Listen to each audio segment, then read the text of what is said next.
Joe, welcome to the show, man. Thanks for having me. I am honored that somebody out there wants to talk to me.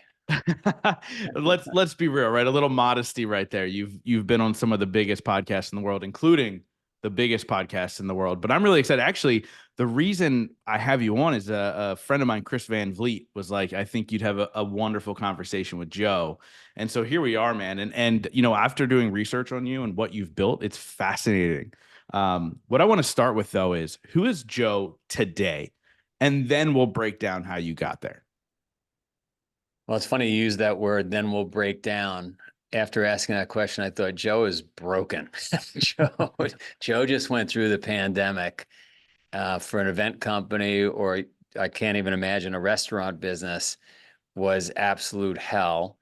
I'm a guy that is supposed to be inspiring the world to do hard things, be more resilient, carry on that Spartan 2,500-year-old tradition of just having that amazing mindset.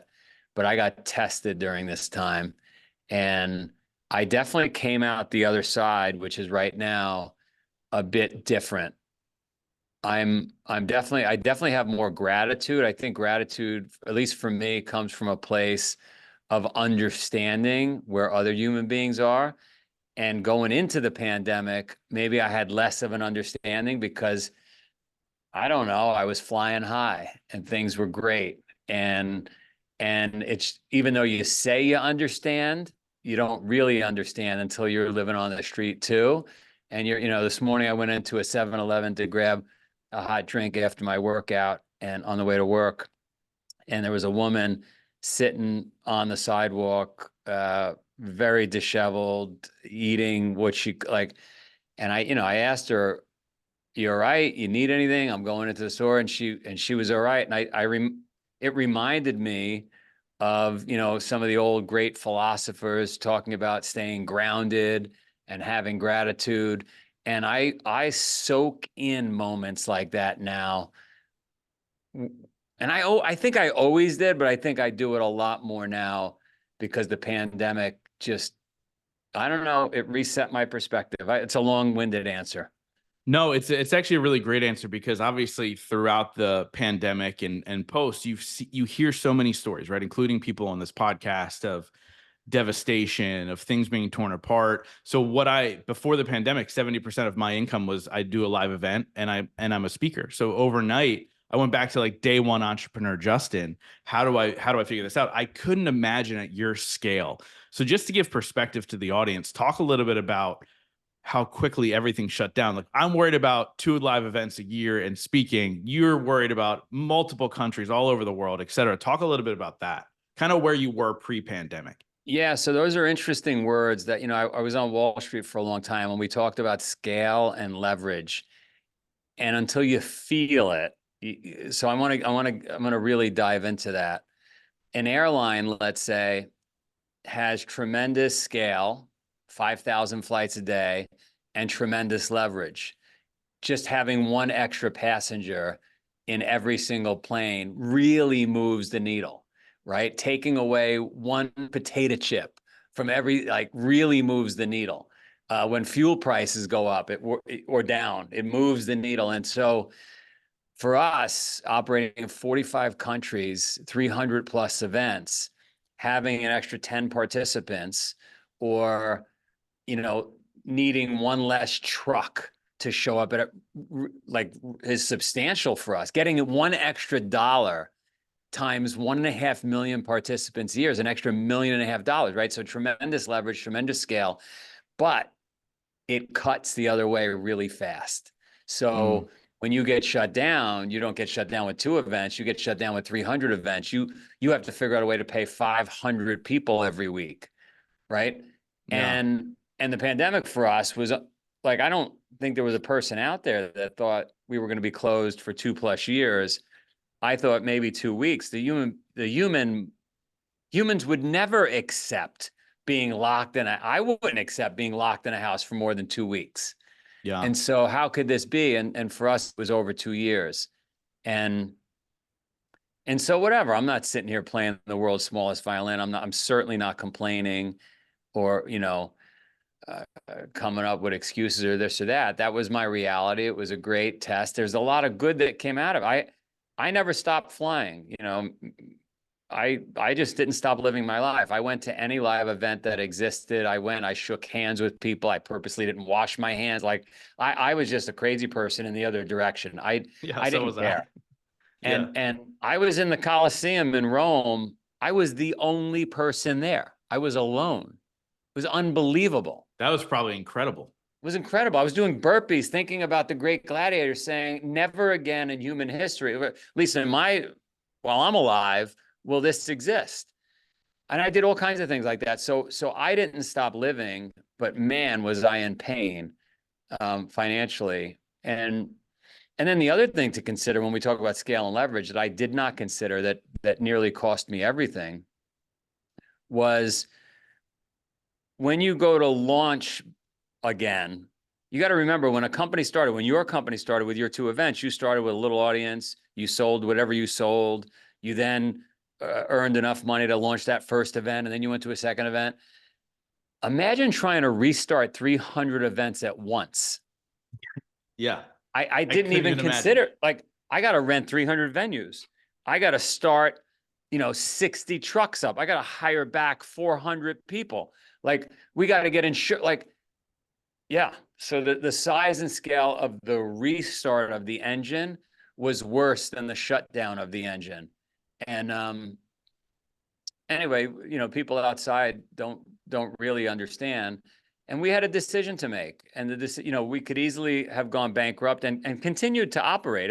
Going bankrupt doesn't mean that the company stops. We could operate in bankruptcy, just not pay our bills. But we decided to not do that. And it's kind of like that movie was 72 Hours where he had to cut his own arm off because he was stuck in a rock. Like, you know what I mean? It just extended the pain, but given me tremendous perspective. And then thank God, whether you're religious or not, that it's come back with a vengeance. I mean, in the last 150 days, business has been so great, knock on wood, that it's like, okay, there is a God. Yeah, I want to talk a little bit about that, right? You talk about the moment where you're like, okay, it's go time again. Was there a mixture of excitement / anxiety / is this even the thing we want to keep doing? Like, what was your thought process in that moment as the leader of this company where you have a ton of employees and you're all over the world? Well, look, there was a lot of pressure from smart people to talk more about virtual events and more digital. But the reality is I'm a Flintstone. And so I don't really believe, like the things I believe in are so opposite of the rest of the world. I believe that we all need more celery, more water, more rocks to carry, more cold, and less of everything else. That's what I believe. Anybody in business, including myself, understands that we need to sell something proprietary. And so we take a peanut butter sandwich and we spruce it up a little bit. And all of a sudden it's our special version of this peanut butter sandwich. It's our 5-minute ab workout. We don't need any of this nonsense. None of it. Yeah. And so I believe people need to get outside. They got to get sunlight. Like I just didn't believe in the whole digital virtual thing. So when the world was allowing us to open back up, there was no hesitation. It was like, I just want to get back to doing what we believe in, what we do. The bigger problem, though, was even though we were ready and I was ready to do that, the world wasn't necessarily ready. So I had a lot of false starts. So, for example, okay, this particular location is ready. We're going to turn that one back on. We're going to turn this one back on. And then everybody buys their tickets. They're excited to come to a race. And then the night before, there's some politician that's like, oh, it's too dangerous, cancel it. Yeah. And so here I was already shut down. I already had to give people, tickets to another event to make good. And then they believed in us and bought a ticket to another event. And then that event gets canceled 24 hours before it's like, it was complete mass mayhem. And then besides that, like there were places like California, places like Canada that were so far behind the curve in getting things going again that inflicted a bunch of pain. Yeah. Um, I was already putting on events, things were already happening, and I would go to a hotel in California and they would tell me, oh, you could only use the gym between 8 and 9 because then somebody else has to use it between 9 and 10. Only one person. I was like, what planet are we on? Yeah. Yeah.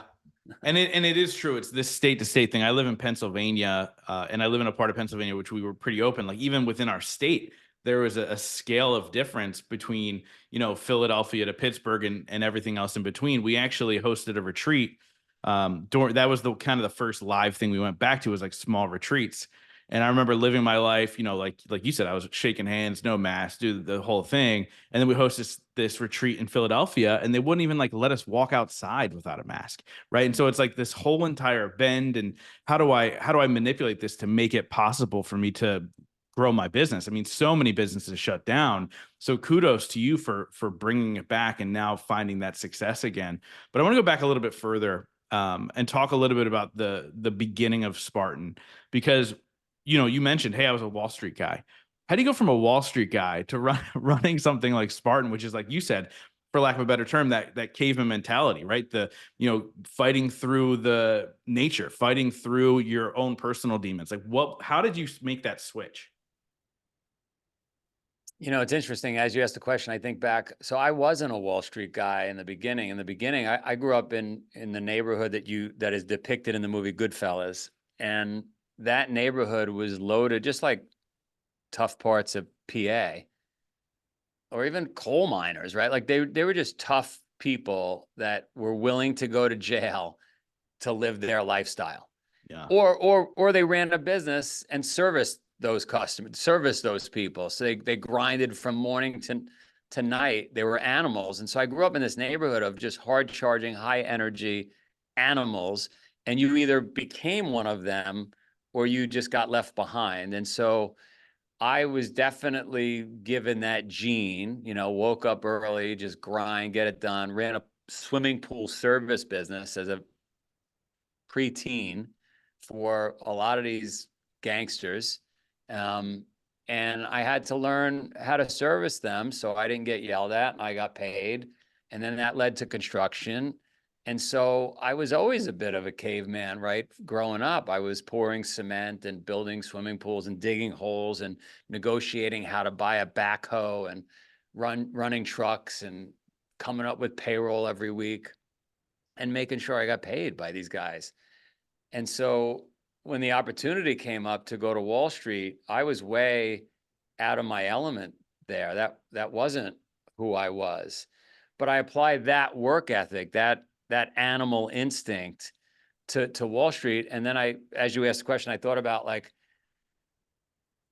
there were the people that did really well there. If they were sick, they showed up on the trading desk with an IV bag attached to them. If somebody, there's a story, Solomon brother, somebody had a heart attack on the desk.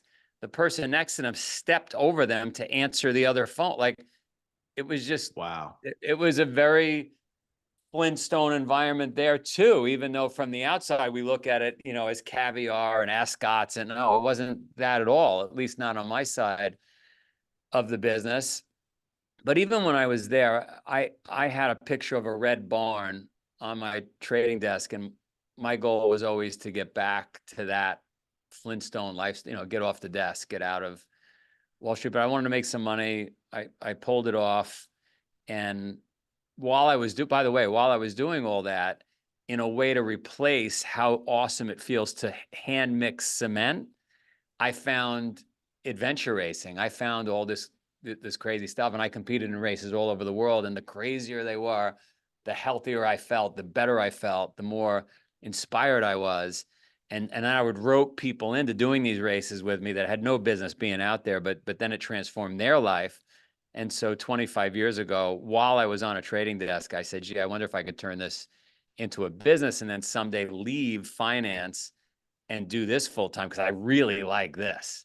And Yeah. that's how it happened. No, I love it. And obviously then built it from the ground up, and now you're the largest adventure race company in the world, and you get to impact millions of lives. And I think that's the piece that, when we see people build big businesses, right?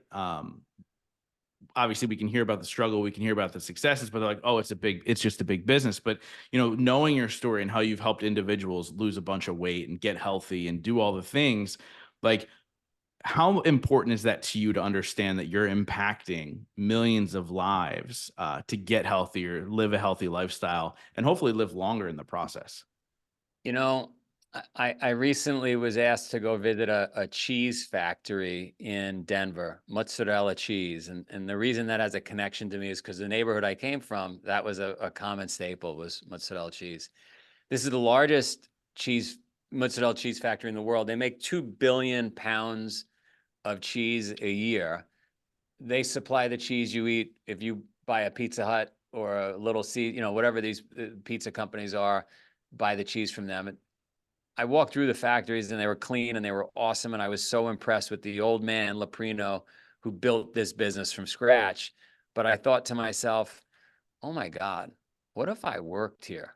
What if I Hmm. worked for a cheese making company? Or what if I worked for like Philip Morris, or like, because we all have to put food on the table. So we got to take the jobs that are offered to us. But I don't, thank God. I get to change lives.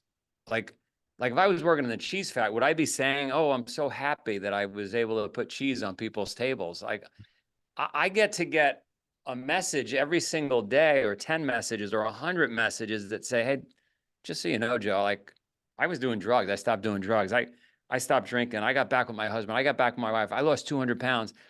I didn't kill myself. I'm a veteran. I worked in the fire department. I was going through a dark moment. I was going to kill myself. I remembered I got a race next weekend with some friends. You saved my life." Wow. Holy shit. Like you wonder how I made it through the pandemic and through the tough times. Like I had no idea growing up in Queens, the power, forget about money. Like if somebody paid the bills to make sure all the payroll was done, like you could just pay me, and I'm sure you as well, or any human being, you could just pay me in stories. I Yeah. don't need anything else. Yeah.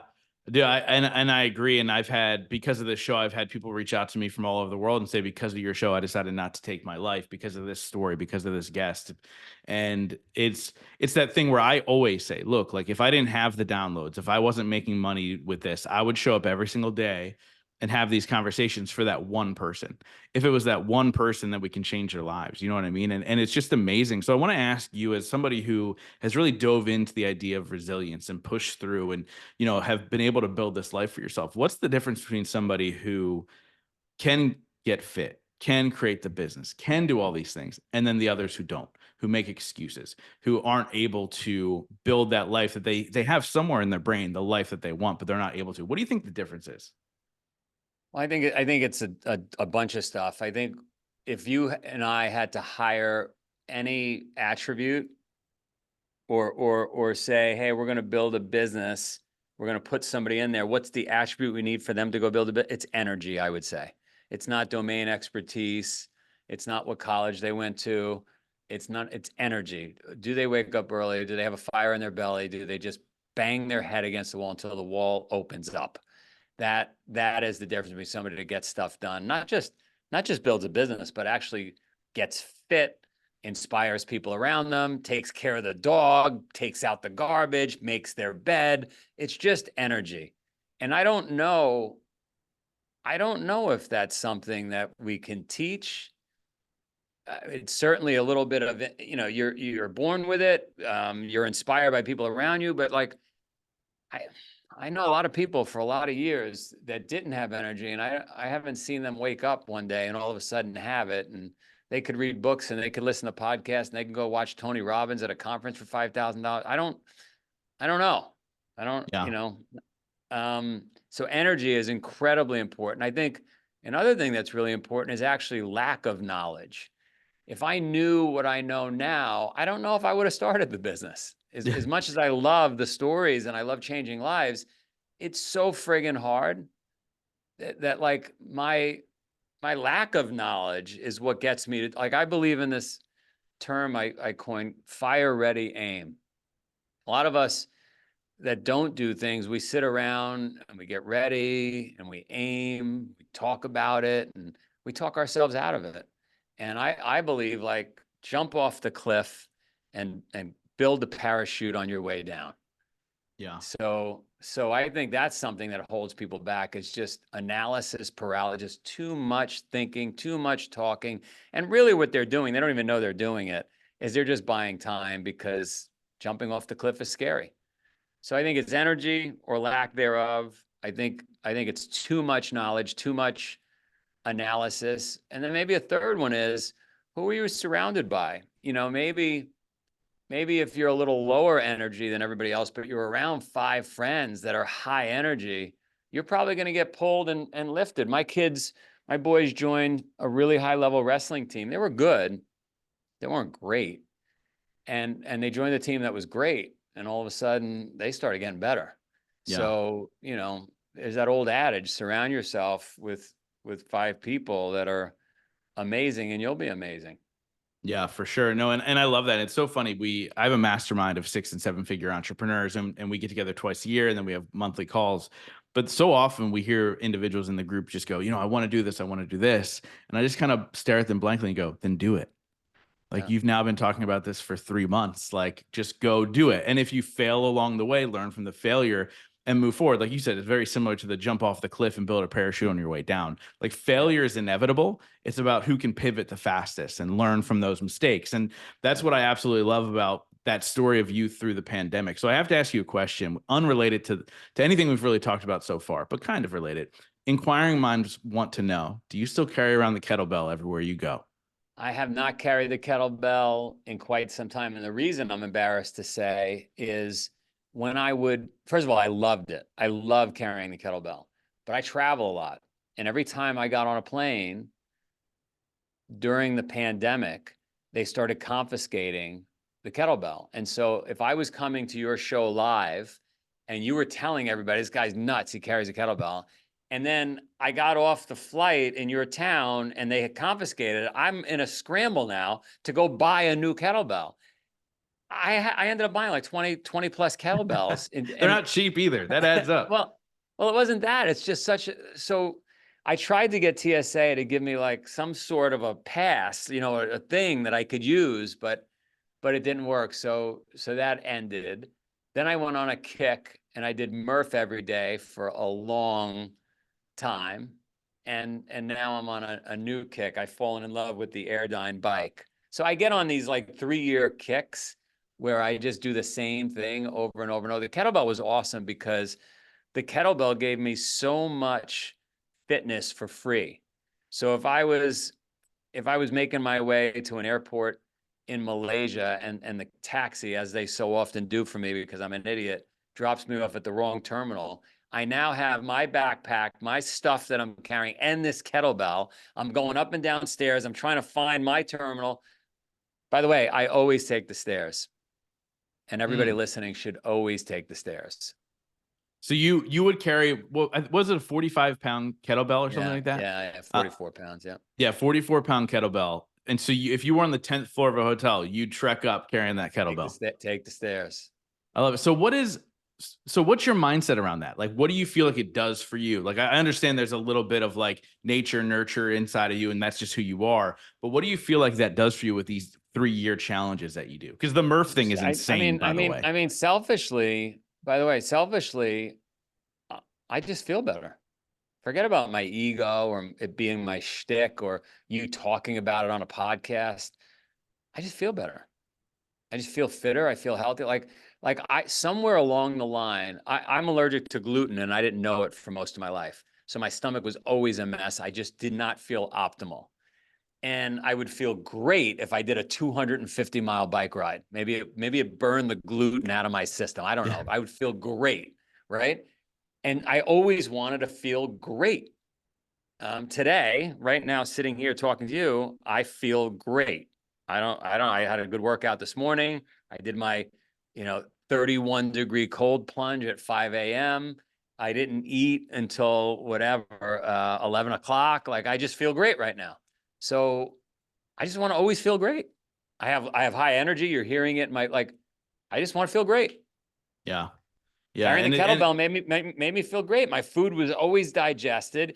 Even if I slipped up and I was in the airport and I was like, oh man, that Chinese food looks really good. I'm going to grab a little Chinese food. I now got to carry the kettlebell. I feel good. yeah, no, and it totally makes sense. And it's so funny how often people shy away from the things that they know will make them feel good just because there's a little pain in the beginning. What would you say to somebody who realizes kind of, and again, most people probably aren't even aware, but like, what would you say to somebody who is maybe aware of like, hey, I'm a little afraid of that pain in the beginning because I don't really know the payoff, even though I think it's going to be this. How do you push somebody? Because I know you coach a lot of people in this way. I didn't know this, and I use it now.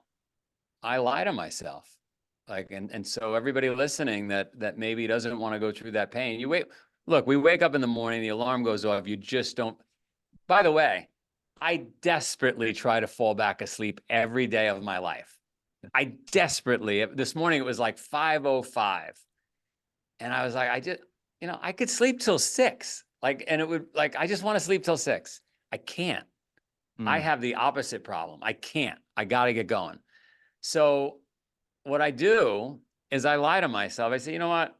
I don't feel like doing Murph today, or I don't feel like getting on that bike, or I don't feel like, but I'm just going to go do a little bit. Today's just going to be a little day. And actually, this morning was one of those days. I was like, you know what?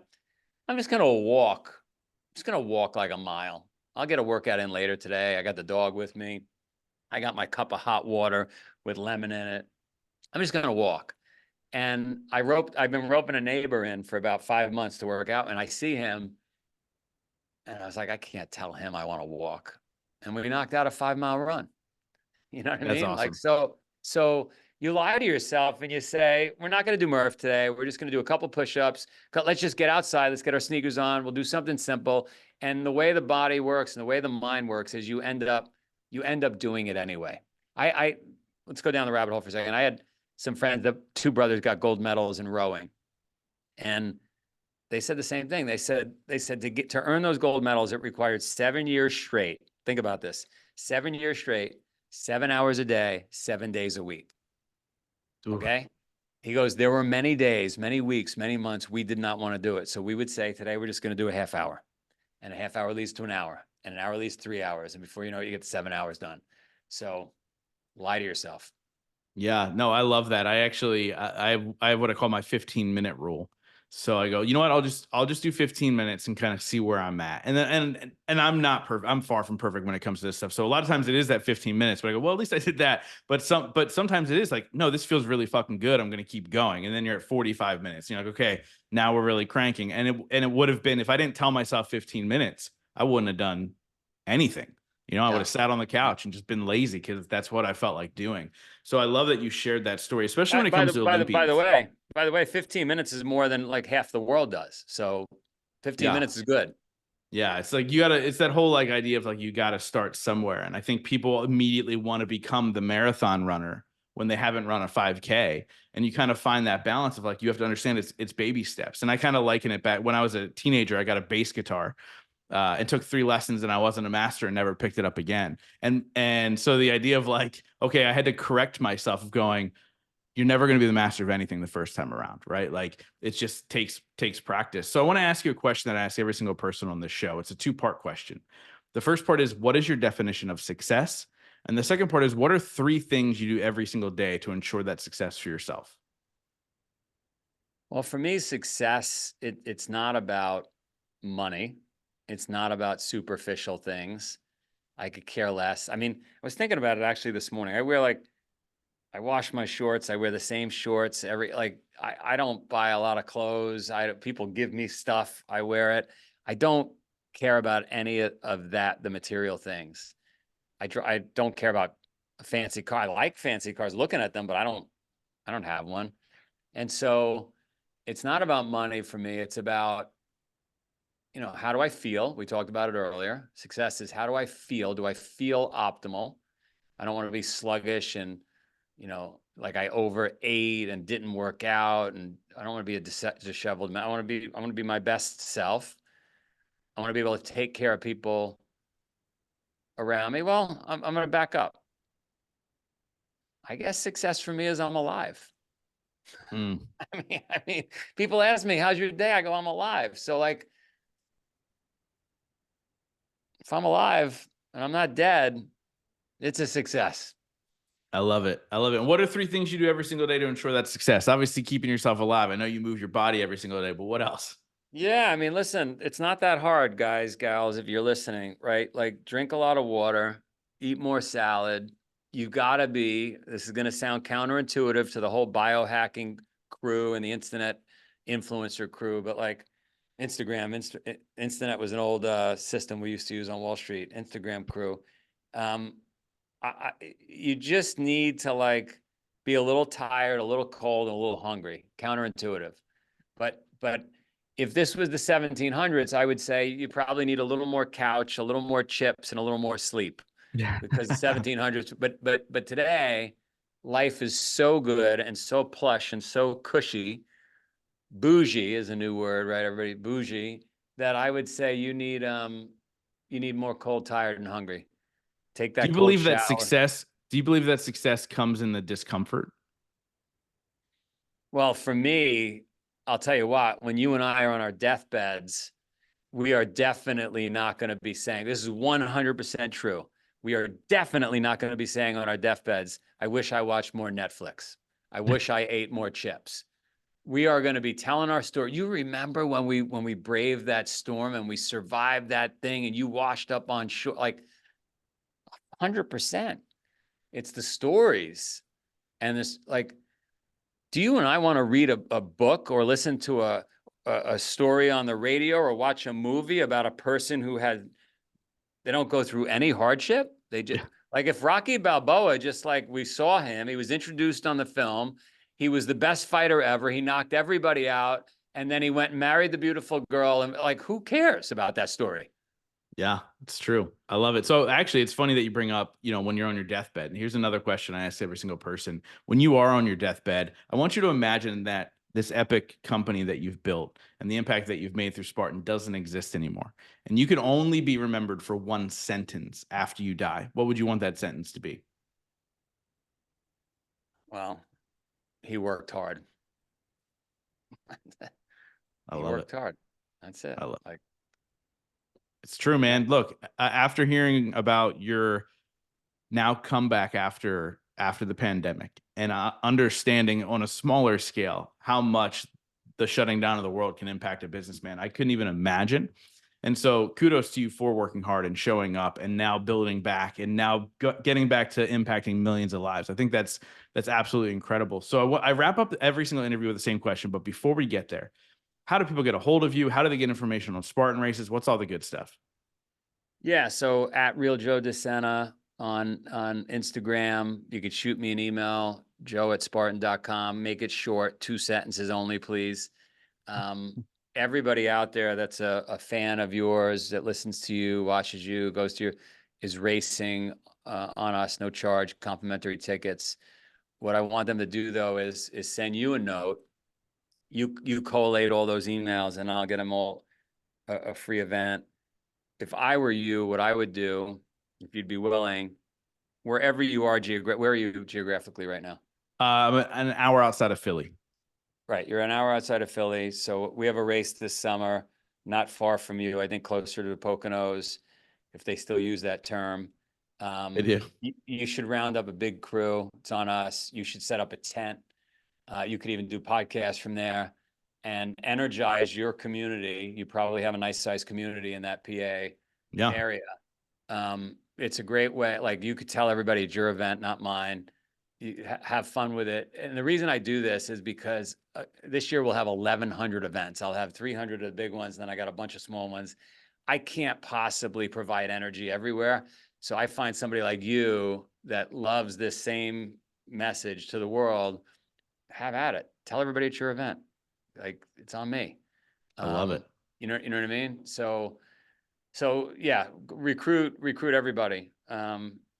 It's good for your business. Great for my business, because they might buy a hat and a t-shirt when they're there. They might fall in love with what we do. Who knows? And at the very least, maybe it changes some lives. I love it. So now I'm curious, thinking about, like, first of all, thank you so much for that offer. Yeah. And obviously anybody listening to this, reach out to me. We'll set something up. We'll figure it all out. I'll look at the dates. I'll figure all that stuff out before this even releases.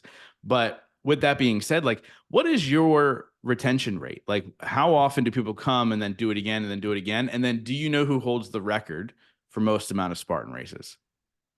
I don't know who holds the record, but I recently heard this is gonna just telling you what I'm about to tell you blows my mind. It should blow both of our minds. There's an 82-year-old guy that apparently has done 200 of our events. Oh 82. my gosh. I was on a podcast 2 days ago with a woman who was a writer for the Wall Street Journal for 12 years, super articulate, super authentic, 54 years old.